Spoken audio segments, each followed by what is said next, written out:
Good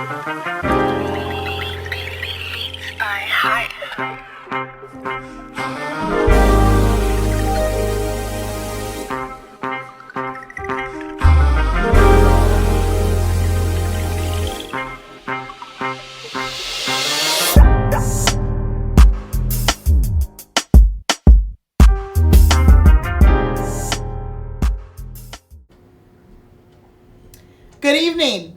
Welcome to the living room with JoAnna Davis. Today I have my wonderful co-host, Jodi Jewett. She's going to share a little bit of her story. And one of the things that is amazing that I really want all of you to hear is the faith that this woman has. She has a faith that all of us need. And so today she's going to share a little bit about her life and her story. And we welcome you, Jodi. Hello. Thanks for joining us today. Yes. So, we were talking because you're my co-host, right? Yes. And over the years, we've really grown really close to each other. And there's so much about you that I admire. And I know you were a little nervous about sharing your story on the living room as my co-host. Yes. And but I know that you are an inspiration to me and to a lot of people. And I really wanted you to share that with our viewers to know that you're not just a co-host. There's a story. There's something about Jodi Jewett that people need to hear. Yes. Okay. So, we ready? Sure. Okay, sure. great. Yeah. So, I guess just to start out, I grew up here in Des Moines, Iowa. I was born and raised here. My mom and dad were together until I was probably about 3, 4. I'm going to speed it up. My dad was a school teacher. So my dad took me to school with him, so I knew a lot of older kids. At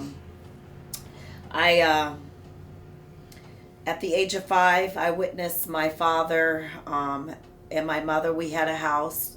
My dad's life, he had a double life. He was actually a heroin dealer back then, and our home got raided.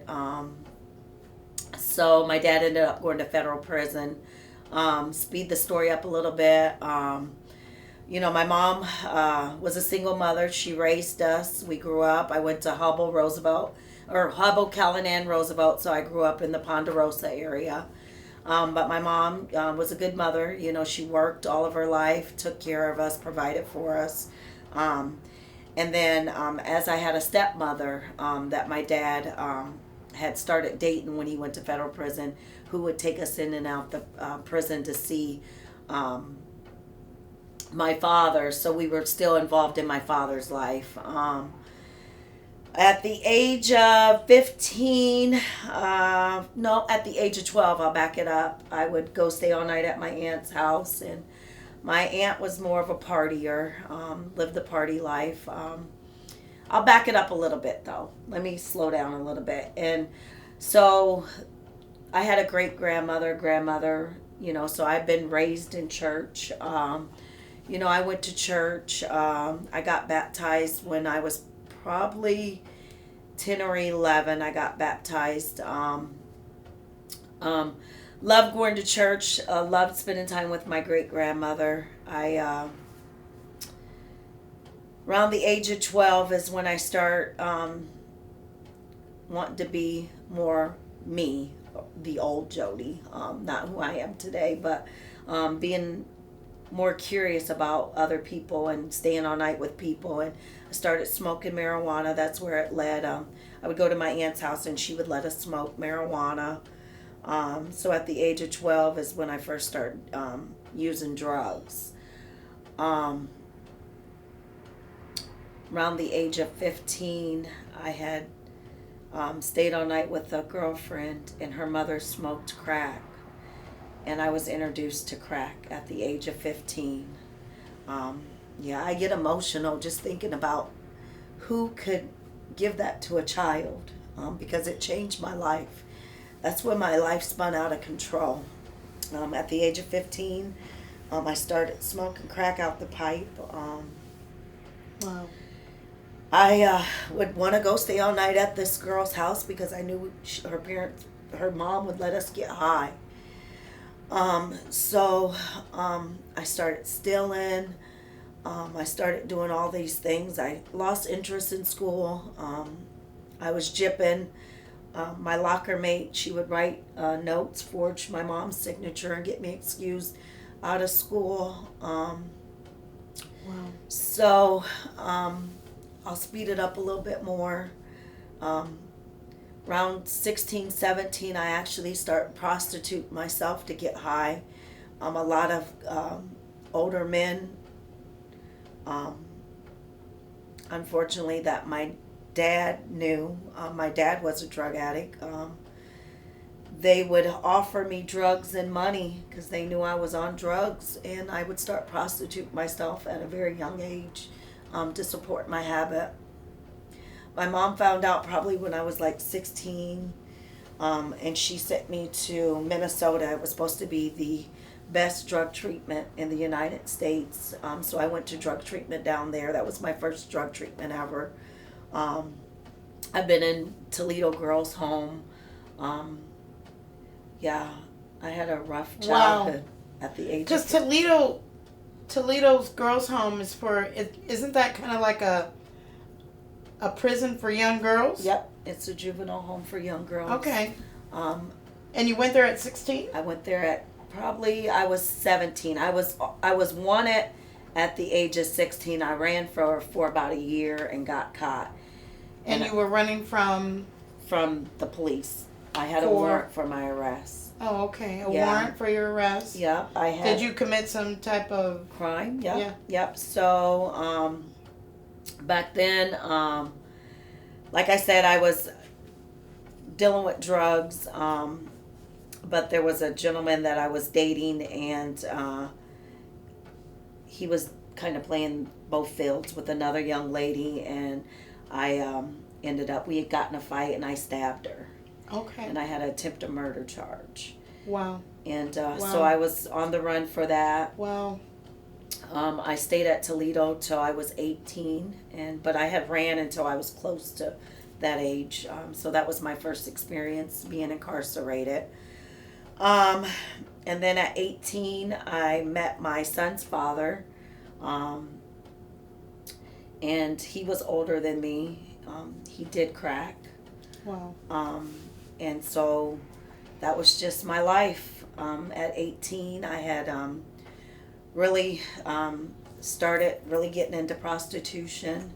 I remember being on 6th Avenue, like literally standing on the corner, not being ashamed, would see people I knew, was a proud prostitute.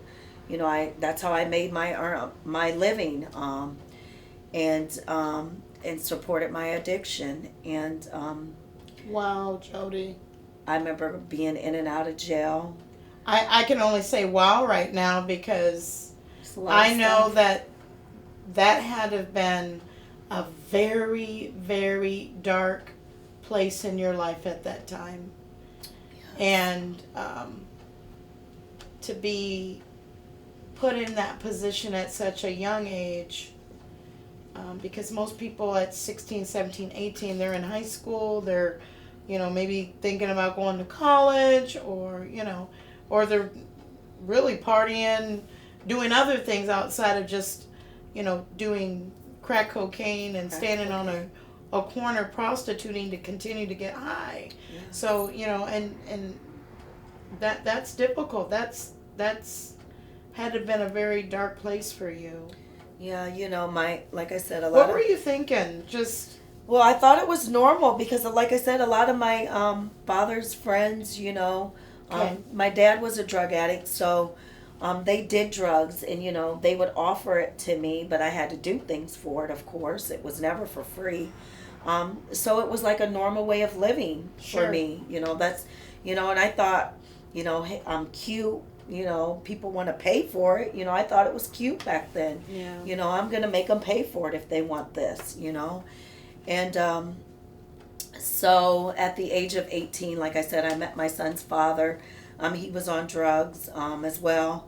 He ended up having to go do 30 days in jail. And I remember at this time, he really was ready for a change. And he did the 30 days. He came out and he decided to get clean.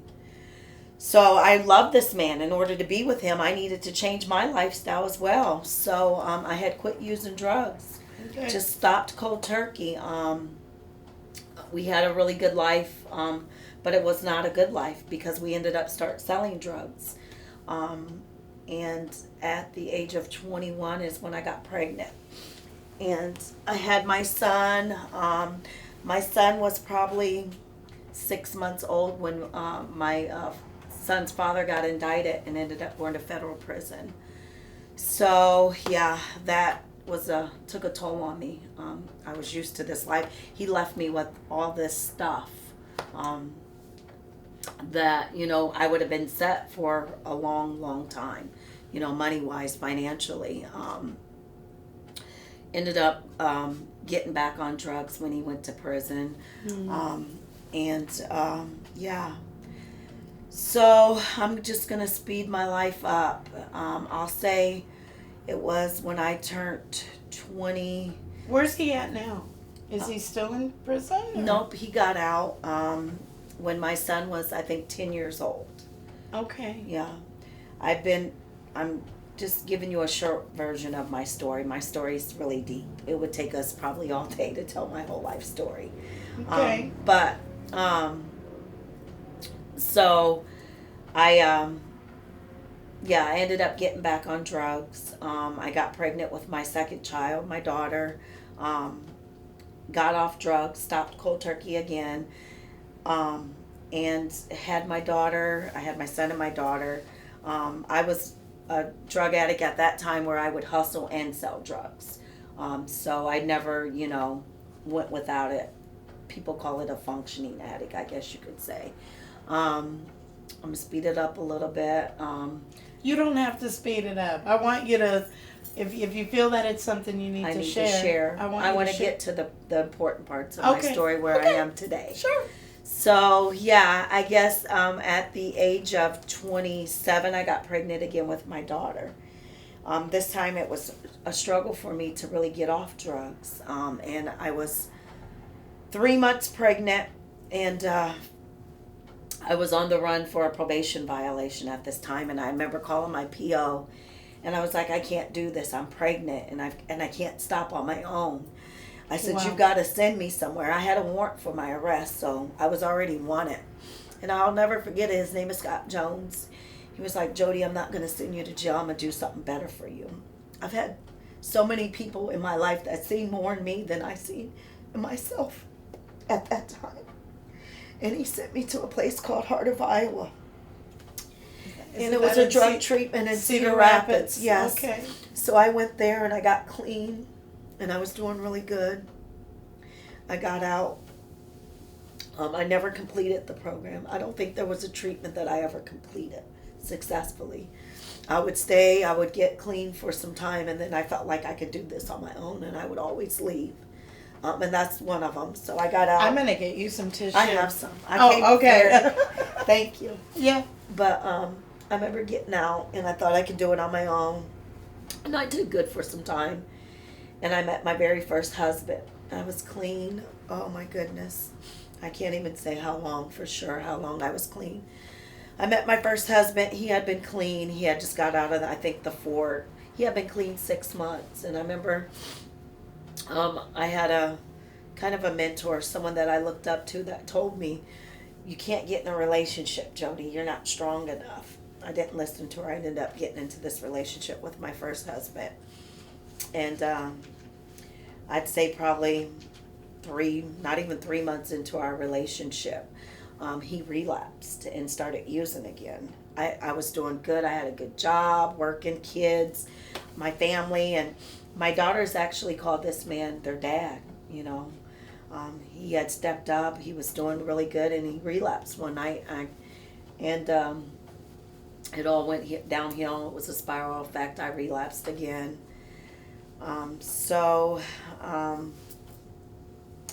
Now I'm with this man, and 2 years into, or no, it was probably a year into our relationship. He's very abusive. This man beat me. I've got scars on my face where he we would get high. He would accuse me of things that was never true, because I really loved this man. I mean, I loved him. Like, man. Wow. But he would beat me and say that I was cheating on him when we were getting high.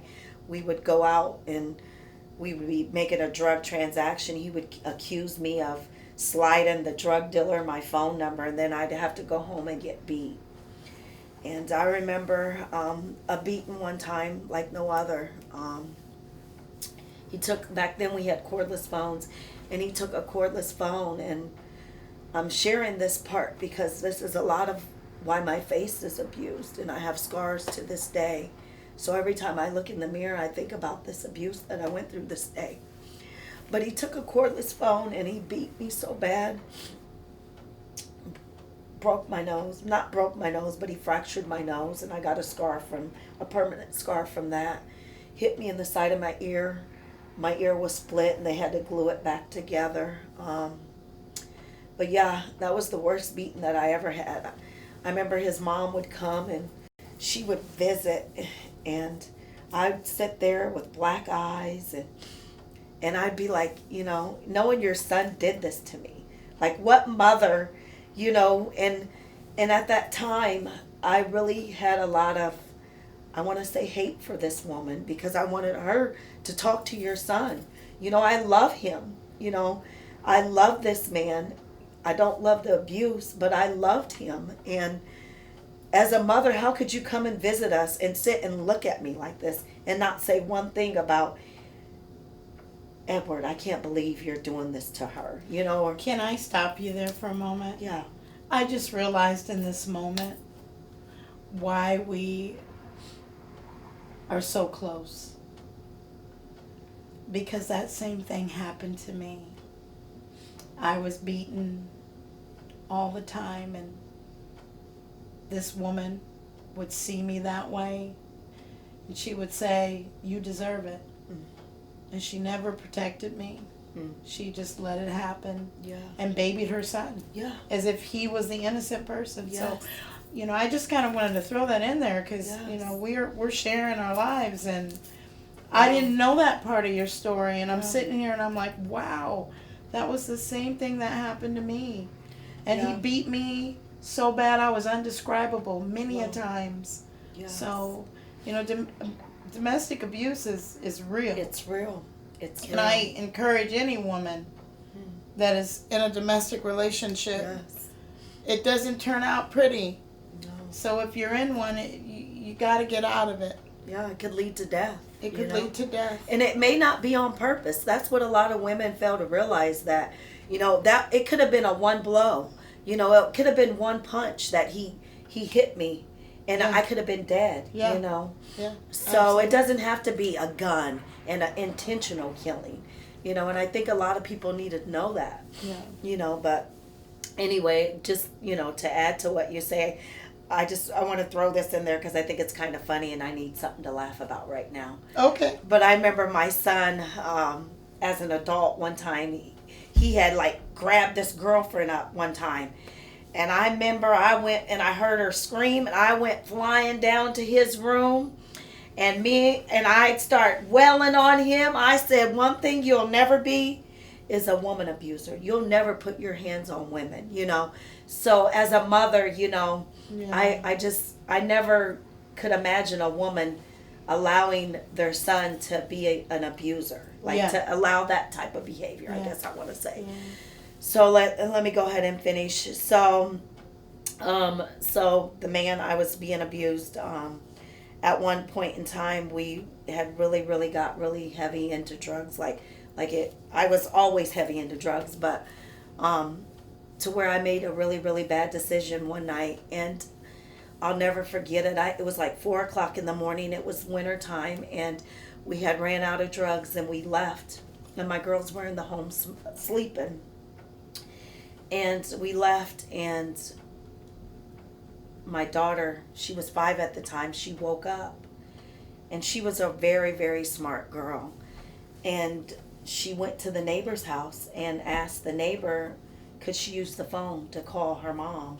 Or, no, I I think she called my sister at the time. Mm-hmm. And the neighbor said, well, where's your mom? And she, my daughter didn't know no better. She was like, my mom's not home. And the lady let him in. And the lady ended up calling the police on me. And I'll never forget that day I got home. It was a cold, stormy, it was snowing, the streets were bad, but we wanted drugs that bad, I left my kids at home by themselves. I stayed out probably for an hour because nobody was out with drugs, so it took us a while to find some drugs. And I got home, and I remember seeing the police car. And my husband at the time was like, I wonder what the police is doing here. And I had a gut instinct at that time. I said, the police are here because I left my kids. Something's not right. And I remember going in the house, and the police was in there with my girls. And they called DHS. And I remember DHS came, and her name was Susan. She was a pretty cold-hearted lady. And she was like, well, and I was like, so not knowing what was going on, they was removing my kids from me at that time. And my sister came and she took my kids. So that's, I became DHS involved at that time. And throughout that time, I had struggled with getting off drugs. Like, sure. I would still get high. I would get clean. But I was always honest with my worker. And this is another time that God put somebody in my life that seen more in me than I seen in myself. And wow. I'll tell you, this lady, I'll never forget her. Her name was Tammy Trimble. She was my DHS worker. Shut up. Can I tell you why? Because she was mine. Wow. Ooh. Ooh. Wow. Ooh, She's Jesus. seen a lot in me. She was mine too. Wow. And I'll tell you, if it wasn't for her, I would have lost my parental rights. Because it took me a year to actually finally leave my ex-husband, because I had to choose at that time. It was one of the hardest decisions at that time of my life. Because I made some hard decisions. But at that time of my life, I had to pick between either him and the drugs or my kids. And one day I woke up and I said no more, and I left him. But before I had left him, I have to back up a little bit. That's okay. We were homeless. We lived in a hotel or a motel at the time. It was Motel 6 on the northeast side. We lived out there. And he had left because he was good for leaving, and he would take all the money, all the drugs, and he would leave me in the hotel. And he would make me feel this big. He would say, look at you, bitch. You're so geeked you can't even stop smoking crack long enough to get your kids. And he would consider himself making me stop. So he would take everything and he would leave. And I never forget it. He left me this day, and I didn't have nowhere to go. My family was sick of me. And the manager of the hotel came and he knocked on the door. And he said, hey, Jodi, you guys need to pay for your room. And I was crying, and I told him, I didn't know how I was going to pay. At that time, my ex had took all the money, all the drugs, everything, and I didn't have any money. I didn't have anywhere to go. And he was like, I'll tell you. And I told him a little bit about what I had going on, because I never was ashamed about anything. I would share my life with anybody, whether it would be good or bad. And I just told him, hey, I'm really struggling right now. My husband, he's supposed to be coming back to pay you.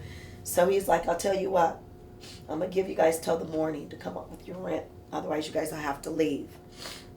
Well, I didn't know it, but at that time, my ex-husband was in the parking lot and he was coming back.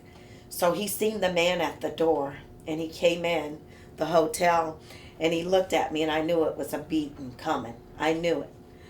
And he said, yeah, what you do, trick off with the hotel manager so you can keep your room. And next thing I knew, he took my arm, and I don't know what he did, but I was in excruciating pain, and he ran out of there. And my elbow was right here. And I got nauseous, and I started throwing up. And I remember I called my grandmother, And I didn't even call the ambulance. I called my grandmother. And I said, Granny. And she called the ambulance. The ambulance came. My mom, my granny met me at the hospital. I remember getting in the ambulance and they shoot me with morphine because I was in such pain. And it was that day that I knew that I had to pick either between him and drugs or my kids. And I ended up picking my kids. I left him.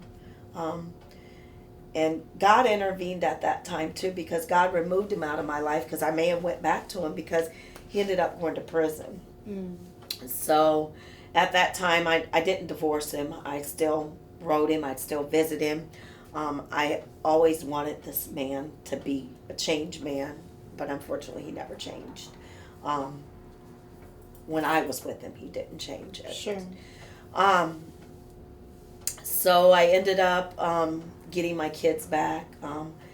I ended up, like I said, that Tammy, she seen so much in me because it was a year.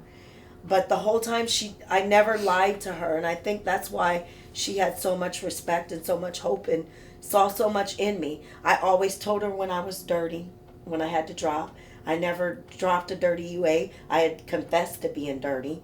I always told them when I relapsed. I just always kept it real with the court, you know. And I never lied about anything. I used 2 days ago, or, you know, I've been clean for 2 weeks and then I fell off. That's who I was. And I ended up getting my kids back. We ended up moving into a duplex. Had a really good life. I ended up letting my husband parole and come home to me. I had a really good job. Was clean for 2 years and ended up relapsing again. So by this time, he was out maybe 6 months and ended up going back to prison. Got back on my feet. I didn't lose my kids again because my case was closed. But yeah, I ended up meeting a younger dude. And this younger dude, he was from down south and he was a really, really good kid. He was a kid. Right, okay. But he just loved on me and he made me feel really good. He did what my husband didn't do. So ended up moving him in. Didn't realize how young he was at the time, but he was young. But he was really good to my kids. So I ended up getting off drugs and staying off drugs, and I was with him for probably a good 2 years. Had a really good relationship. And I ended up relapsing a couple times, but he would come and find me, and he would always bring me back by loving on me. Never was abusive, never put his hands on me. This young man always encouraged me to do better. Sure. So throughout this time, I ended up meeting my second husband. Me and my second husband, we sold drugs. I always would either smoke weed, drink, smoke primos. I never really had a time where I was clean. Wow. Completely clean from drugs. Yeah. I always did some type of drugs. Didn't go to church, didn't have God, didn't do any of that. God was planted in me as a very young girl. Planted a seed. My great-grandmother in the beginning. I would go in and out of jail. And I'd go to jail and I'd ask God, please God, if you get me out, pray to him. I'd read my Bible. So my husband and my second husband, we would sell drugs. I ended up divorcing, or my first husband ended up divorcing me when he was in prison because I left him. And Sure. So it was a free divorce. I didn't have to worry about paying for it. Door closed. So ended up meeting my second husband. But like I said, I sold drugs. Ended up getting raided and doing 4 years in prison. Wow. So this is where my life really, really changed. 4 years in prison.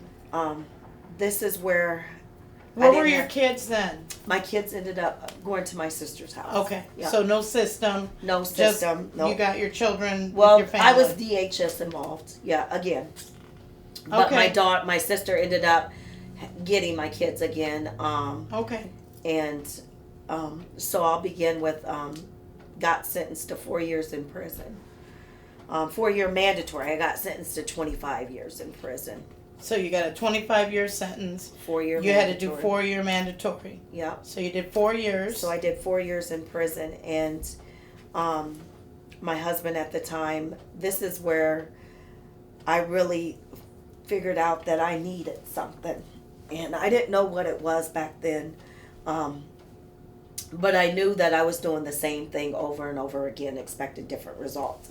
Whether it be unhealthy relationships, looking for love, drugs, selling drugs, unhealthy situations for my kids. You know, I rode around, I made really bad choices. I Sure. can tell you. I rode around and kids would be in the car and I would be stopping, going to this house to sell drugs. You know, I thought I was untouchable. You know, I made all these bad decisions. And I look back at it now, and I know that God's hand was on my life. I ran up and down highways, transporting drugs, you know. Never got federal time, you know, but this 4 years, you know, I was crushed because my husband at the time, you know, I really, you know, thought that he was the one. Because he was a good man, you know. He was from Mississippi. He was from down south. He was raised in church. His mom had instilled some really, really good biblical morals into this man. We got married in a church, you know, and I thought, you know, things were going to change, you know, but we didn't change our life, the things we were doing, so why would I expect things to change? But he left me when I was in prison, emotionally.